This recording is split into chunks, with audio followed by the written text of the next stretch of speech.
Can I see your license, please? Get out of the car! Get out of the car!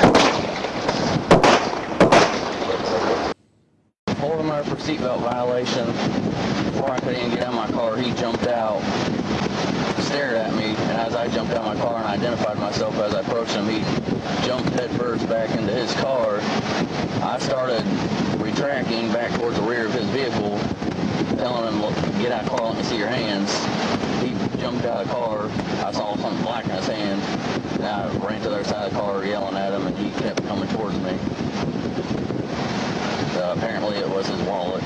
That is not, well, what appears to happen, at least in some important details in that tape. And hearing it made me think about a police shooting here in New York City in 1999 when 4 officers approached Amadou Diallo on the stoop of his building and fired 41 shots, striking him 19 times. The officers, White said they had thought he had a gun, and that gun turned out to be Amadou Diallo's wallet. Those officers were acquitted of all charges a year later. This incident occurred on September 4th, 2014 at approximately 4:58 p.m.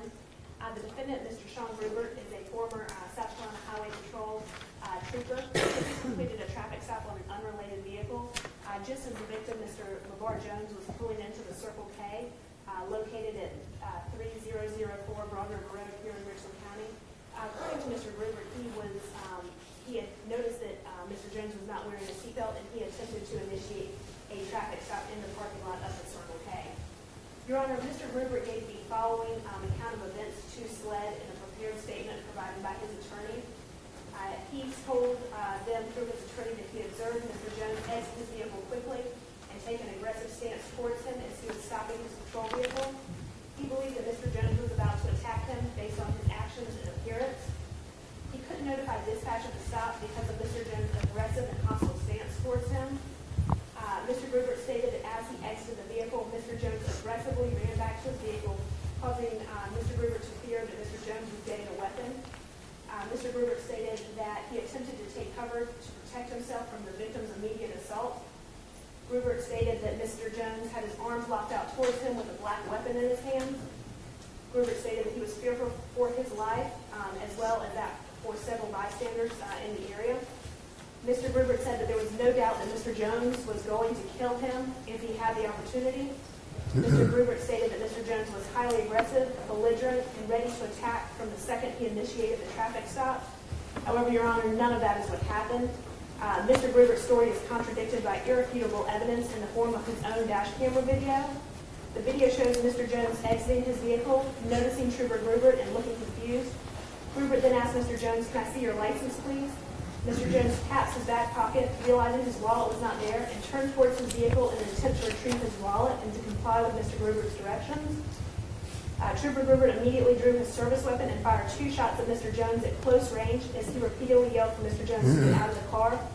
Mr. Jones backed away from the car, his hands empty, raised in the air, and Mr. Groubert continued to fire 2 more shots at Mr. Jones.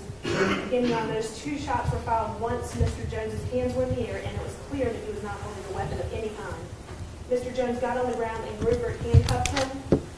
All during this, Mr. Jones was asking, "What did I do? What did I do? Why did you shoot me? I just got my license. You said get my license." To which Mr. Groubert replied, "Well, you dove headfirst back into your car." Mr. Jones apologized to Trooper Groubert. The defendant Sean Groubert shot Mr. Jones 4 times. He was struck 1 time just above the left hip. He was left handcuffed and lying on the ground until EMS arrived and ultimately received medical treatment. As a result of Sean Groubert's actions, he was arrested on September 24th of 2014. And Your Honor, the state called this case to trial on March 14th of 2016. However, this defendant pled guilty as charged. Your Honor, if we could play the video from that day, which has been marked as State's Exhibit 1 for the court.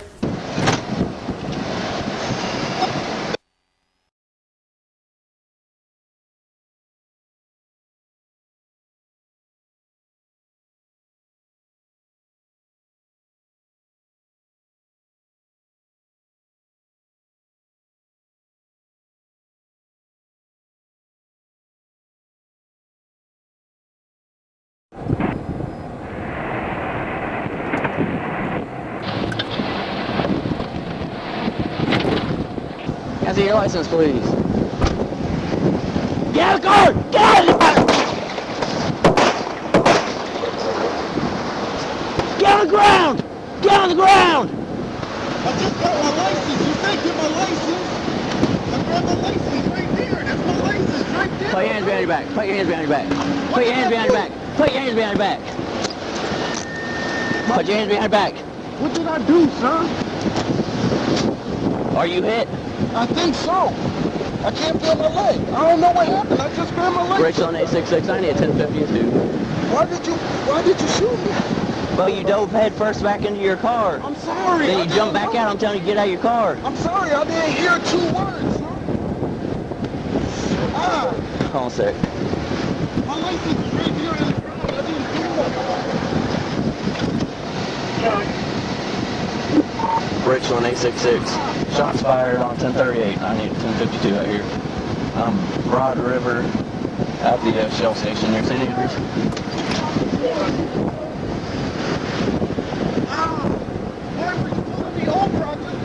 Your seatbelt violation, sir. See, I just pulled it off right there at the corner to pull in the gas station. Well, I got help come to you, okay? I got help come to you. I'm sorry.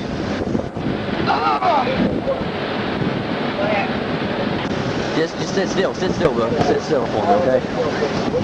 I didn't do nothing. My wallet right there.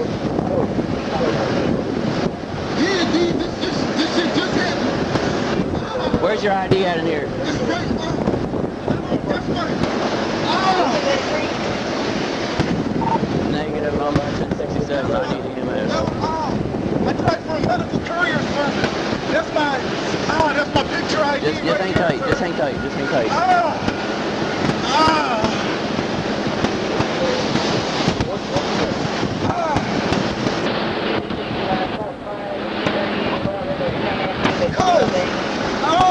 Y'all stay right there, please. Stay right there. He told me to get my license. I reached for my license. He shot me. Oh my God! Jimbo, just try to sit still for me, okay? I got an ambulance coming, okay? Sir, why was I shot? All I did was reach for my license. I'm coming from work. It took 8 seconds to go from a traffic stop to an officer trying to kill me over a seatbelt. And if that wasn't enough, the first instinct became, you can't put him in the grave and put him in some chains. After that, I'm laying on the ground bleeding, handcuffed, and the next instinct after that becomes paint a picture as an animal in order to put him in a cage. I don't feel like that is justice. I don't think that is fair. I was not resisting.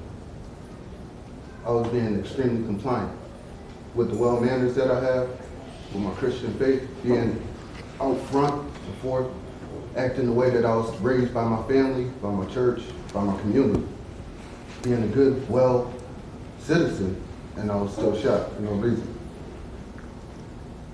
And then after being shot and laying on the ground,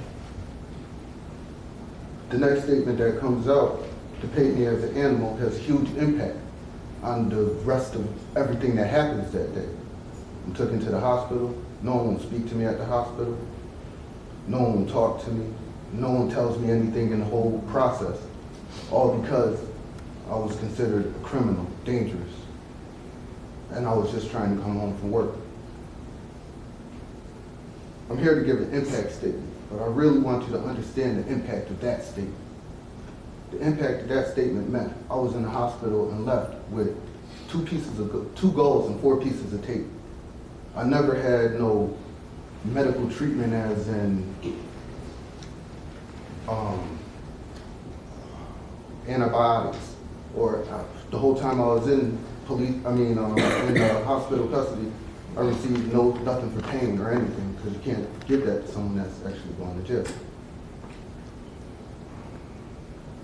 It was 25 days after Mike Brown, and I'm leaving the hospital, all because a trooper shot me over a seatbelt, a simple seatbelt. My family, friends, loved ones, even the love of my life, all those relationships destroyed over this day. It's a lot of pressure. Pressure comes from everywhere. All this is a lot to handle as a young man that's very quiet just goes to work, comes home. Really never been in no major trouble, no trouble. But I still have to live with this.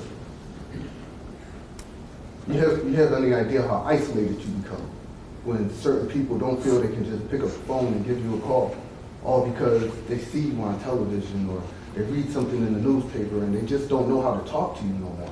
I'm the same guy I've always been, but I'm changed and they can tell.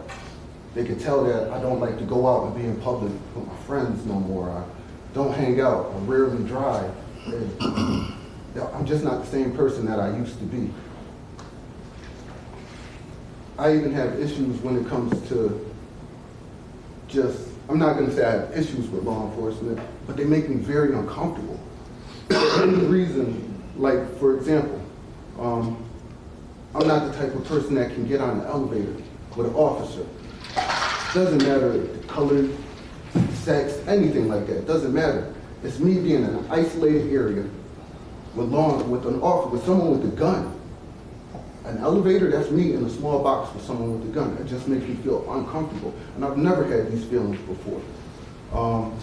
My mentor, years ago, was a constable for Richland County Police Department. A brother by the name of Jonathan Middleton. He taught me so much, and he was law enforcement. I have a cousin that's actually a highway patrol officer in another state. I've never had these issues before. And now all of this on me because of this date that I can't get past. A lot of people look at what's going on right now in society with the Kaepernick situation, and they call him a distraction, and it makes him hard to become employable now. All this going on made it very hard for me to become employable. I've held jobs all my life, and in the last 3 years, I found it so hard just to gain meaningful employment, everyday employment. This has been a lot on me, sir. I'm glad we have made it to this point. I'm glad that the solicitor's office brought up charges that would stick, charges that were fair. Like I said, justice is defined by fairness. In this time, I did not do no interviews to speak on this case. I made sure I gave the officer a fair trial. And then he came in here on March 15th, if I'm not mistaken, of 2016, and he pled guilty.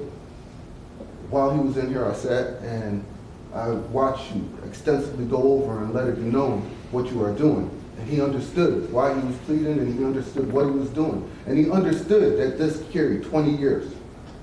Right now, I'm asking for the max. Right now, everybody around me that I know do not feel like he should receive anything less than the max for what he tried to do to me.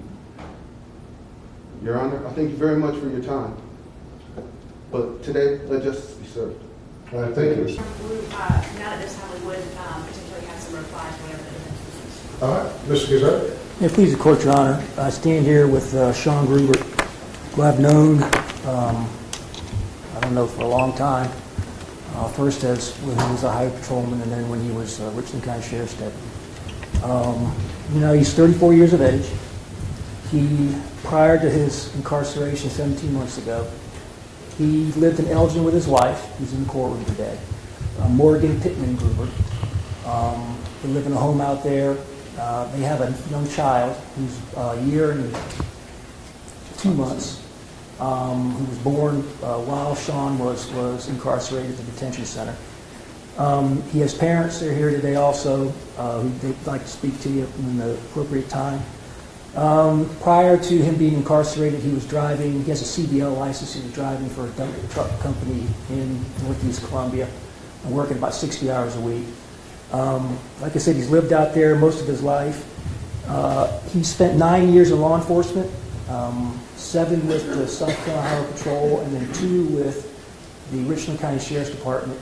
The Richland County Sheriff's Department service was in between two stints with the Highway Patrol. In 2007, he was the South Carolina Highway Patrolman of the Year. When he was working for Leon Lott, Sheriff Lott, so a 3-month period, he was the officer of the quarter, which shows that Sean has done good work for the community he lives in. That's why it's so difficult to stand here next to you, or next to Sean, in front of you, trying to figure out what Your Honor should do with Sean Gruber. You look at the tape, and it's the tape that I think probably I'm sure everybody in here has seen before, and just about everybody in the country's probably seen. This is not your typical assault and battery where the two people know each other, or there's some kind of argument prior to it, or some kind of fight. You don't see any of that on the tape. It's like Mr. Jones said, it was 8 seconds. But if you look at the tape, what it doesn't show hatred, it doesn't show an argument, it doesn't show ill will. What we say that it does show is very simple. It shows Mr. Gruber, Trooper Gruber at the time, pulling over the car. It shows Mr. Jones getting out of the car. Gruber says, license and registration. Mr. Jones taps his pocket. You've got to understand, Mr. Gruber is in the situation at the time. He goes back into his car. Sean Gruber has no idea what he's getting out of that car. He comes out of the car, he turns, at which point Sean Gruber fires. He makes a split-second decision. In hindsight, was a horrible mistake. He should never have fired. The man was not armed. He shot too soon. He understands he made that mistake. Sean Gruber has had PTSD since an incident on August the 4th of 2012. Undiagnosed until after this incident, unfortunately undiagnosed, but PTSD none the same. He made a mistake. He knows that. If you ask any question about what his mental state was at the time, there's a second tape taken from the roof of the convenience store. This angle, Your Honor, shows what we believe was his mental state when he pulled that trigger. Because we believe that what you can see from that tape, if you concentrate on it, is Sean Gruber, while he's firing the shots, is moving for cover. The only reason you would move to cover is because you're scared of getting shot or hurt. Your Honor, what we're saying is, presumptive is exactly what it says. You plead guilty to it, you're presumed to be in that level. Your Honor, it's up to us, we believe, to show that it's mitigating. We believe that it is mitigated. We believe that it is IMS to 4 years is what the appropriate sentence should be in the case. Because it's what, as you know, was found to be by the legislature. To get to the mitigating aspect of it, we believe there are several factors. We believe the first and most important being that Sean Gruber, when he did this, had PTSD. Good morning, Your Honor. Good to see you. Your Honor, I evaluated Mr. Groubert in 2015 in August in Anderson, South Carolina. I also interviewed his wife. And one of the things I learned over the 28 years that I've done forensic psychiatry is that law enforcement officers, there's certain professions where people may be more prone to external things that could cause post-traumatic stress disorder. Certainly military people, certainly people, medics, people that are exposed to blood and trauma and those sorts of things. And also officers, they're often exposed to trauma and dangerous situations in their line of work.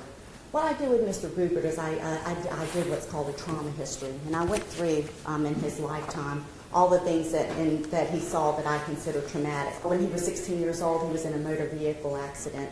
A woman had had a heart attack and struck his car, and he was in a ditch. He, at that point, had known a little bit about CPR and recognized what was happening with her and was able to have that situation handled. He was at East Liverpool Police Department, handled it at that time. But that's important because he was involved in that automobile accident before. The second thing that happened is he saw his father have a heart attack. And so that was certainly traumatic for him while growing up. So those are the things he brought into law enforcement and was able to deal with them and function.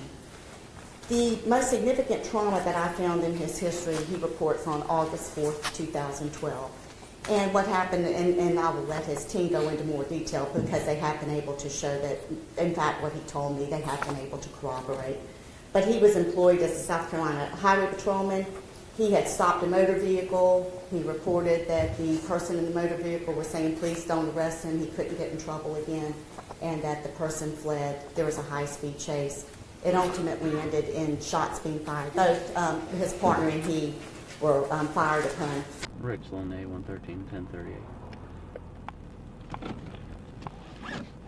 A113, Richard, go ahead.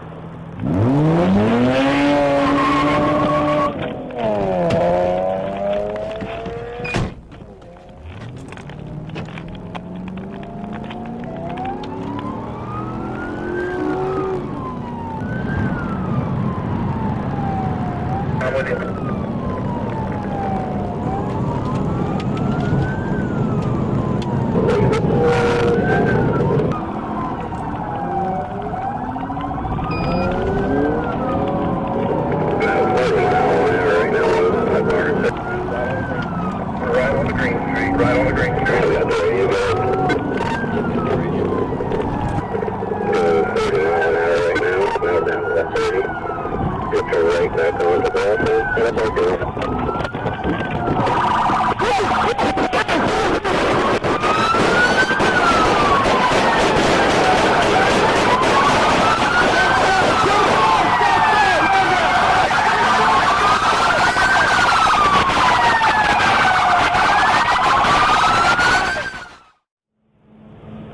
dude, you shot your car. I got back here behind my wheel, man. I took cover as best I could. As soon as I pulled up, I saw him. I saw that. Yeah, I saw that gun. My heart sank to my butt.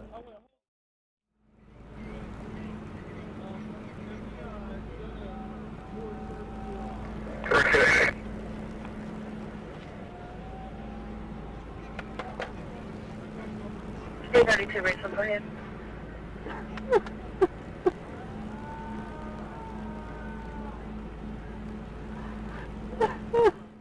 With post-traumatic stress disorder, he overreacted. He absolutely, he did, in my opinion, didn't have a defense. He knew what he was doing, but he made a mistake. And she understood from the time she met me how dedicated I was to my career. And she's probably the only woman on this entire planet that was okay with me taking a highway patrol policy manual to Cancun, Mexico on our honeymoon. And she'd sit there and quiz me every night going through this policy manual because she knew that I was preparing to take the supervisor exam, and that was the main portion of the exam, was the policies and procedures. After we came home from our honeymoon, I did take the supervisor exam, and I scored one of the highest scores that the Highway Patrol said that they'd ever seen on a first-time testee, which I was very proud of.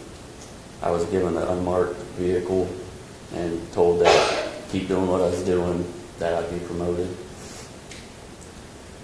But unfortunately, that was cut short.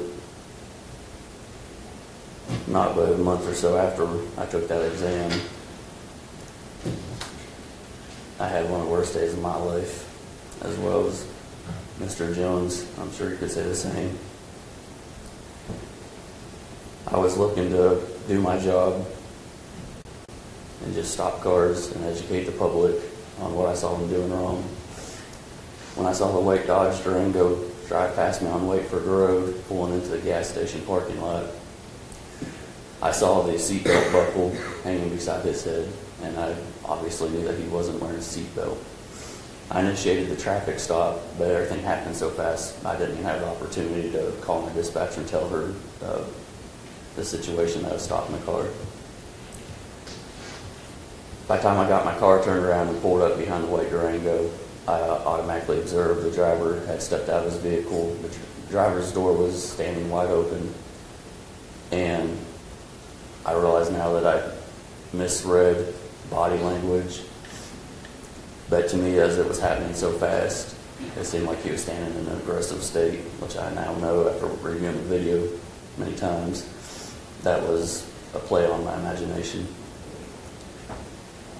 As to where the first shootout, everything seemed like it moved in slow motion, where I couldn't move fast enough to get out of harm's way.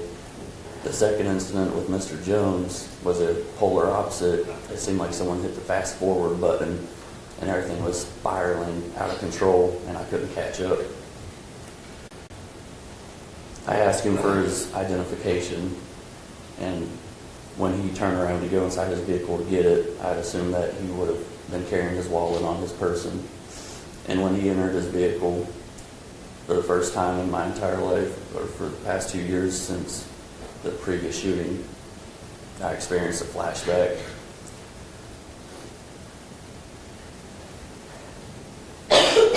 Things were extremely confusing to me as they were unfolding. I was hearing and seeing things that the videotape obviously proved that didn't exist, but in my mind it was a very real threat to me. I gave him loud verbal commands following my training to get out of the vehicle, and I ran for cover when he turned to face me. All I saw was a black object in his hand, and I truly believe that he had a firearm in his hand, and that's when I opened up fire on him, trying to protect and preserve my life. After I came out of the flashback several seconds later, Once I came back out from behind cover, I saw Mr. Jones standing with his hands erect. And I wasn't entirely sure what exactly was going on at this point, because just 8 seconds prior to this, I believe that he was shooting at me, trying to hurt me or kill me. So also following my training, I ordered him down to the ground and handcuffed him. As soon as I handcuffed him, I asked him if he'd been shot. And when I saw blood on his waistband, I immediately notified my dispatcher that I had fired my service weapon and I needed an ambulance. When I turned around, looking for the gun that I was sure was there on the ground, I was faced with a wallet. And at that exact moment, my heart sunk. And it was at that exact moment when I knew that I'd made the biggest mistake of my life. I picked up the wallet to ensure that it was what I thought it was, and it was. And within several matter of seconds or minutes, the place was inundated with police cars and EMS. Once I had backup on the scene, I did tell the other officers there that Mr. Jones did nothing wrong and they needed to take the handcuffs off of him. But by that time, SLED arrived and my supervisors and the command staff arrived and they ushered me away from the scene so I could start explaining to them the way I perceive things and what I believed had happened. I only used the amount of force I did, Your Honor, because I truly believe that Mr. Jones had a firearm. There were many other people, bystanders, at this service station that we were in, and I was just trying to preserve life. That I never intended to hurt anybody, especially an innocent, unarmed man. And if it would please the court, Your Honor, I would like to address Mr. Jones at this time. Is it all right with you, Mr. Jones? Yes, go ahead, Mr.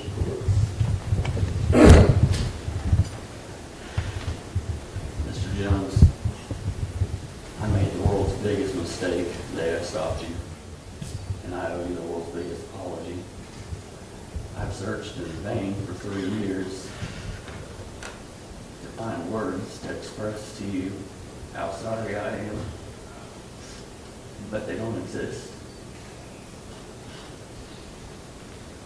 All I can tell you from the bottom of my heart is I'm not a violent person. I don't have a mean bone in my body. And you did absolutely nothing wrong. You did nothing to warrant the amount of force, or any force, to be leveraged against you. But at the time, when you came back out of your vehicle, what I saw wasn't reality. And it's very hard to explain a flashback if someone has never experienced it. But I have a hunch that since you've been through this, you very well might have. The best way I can explain it to anybody that don't understand it, it's like if you're watching a television and they play 2 commercials at the same time. You're seeing and hearing both of them, but you're not totally sure what you're watching. You're not sure which one to believe. You're not sure which one is supposed, which one's right. And that's what happened when I stopped you. But I will be the first to admit that you did nothing wrong, and I screwed up. Plain and simple, I made the biggest mistake in my life. I prayed for you every night for the past 3 years since this has happened for you and your family, and I'm going to continue to do that. I can see you're a God-fearing person. And I pray that one day that you'll be able to find peace with this and forgive me. But I'm in no way, shape, or form demanding that you don't owe me anything.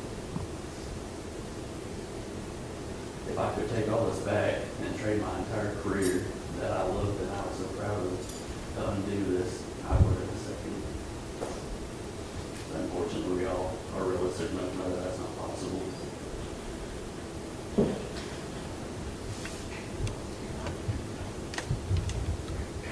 I wish there were more words I could give to you to tell you how sorry I truly am. And I also want you to know that for the past 3 years, I've wanted to tell you all of this and more. But out of respect for the court's order to have no contact with you, I remain silent and giving you your space. And I'll continue to do that unless you reach out to me. But if there's anything I can ever do for you or your family, please, I'm very sincere. I will do anything for you. For all your loved ones, your family and friends that supported you through this, I thank you guys very much for that. Because LeVar seems like a very good person, and he didn't deserve any of this. Again, I'll continue praying for you and your family, and if I can do anything to make any of this better for you in any way, I beg you to reach out to me, because I'll do anything I can for you.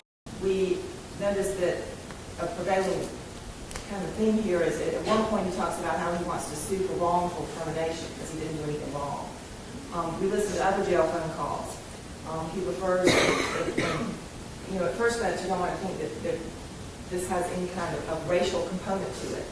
But in the phone calls he refers to the jail guards as, and this is his terminology, not mine, white bitches.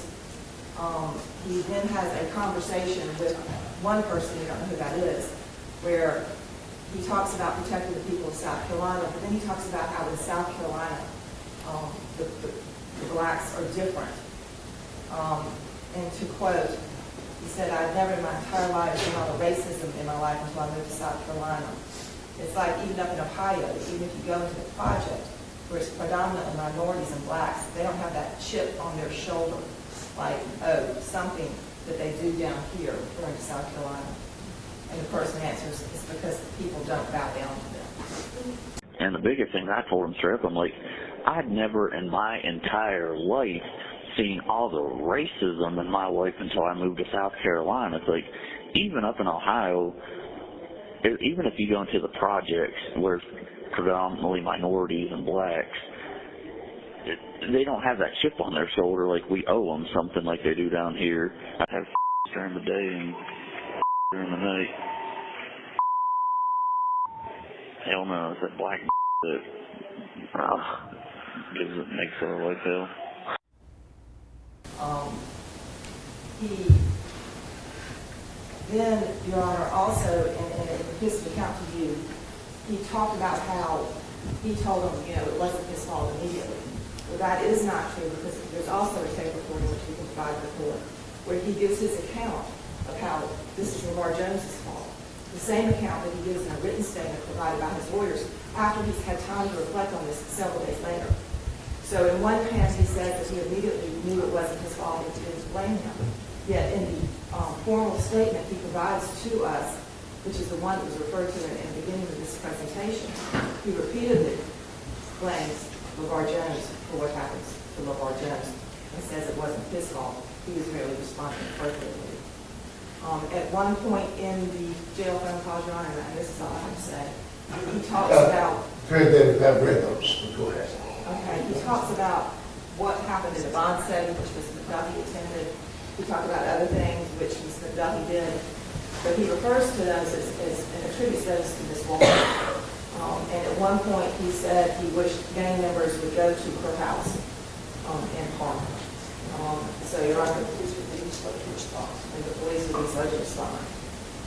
Your Honor, we feel like that he appears very remorseful here today, and I'm not saying he's not remorseful, but at the same time, he continues to float the blame other places. Thank you. Anything further?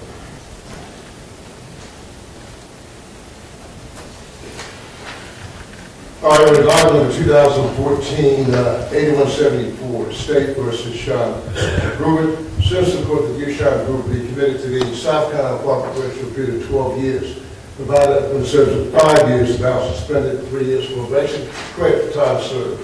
You're elected. Thank you all so very much.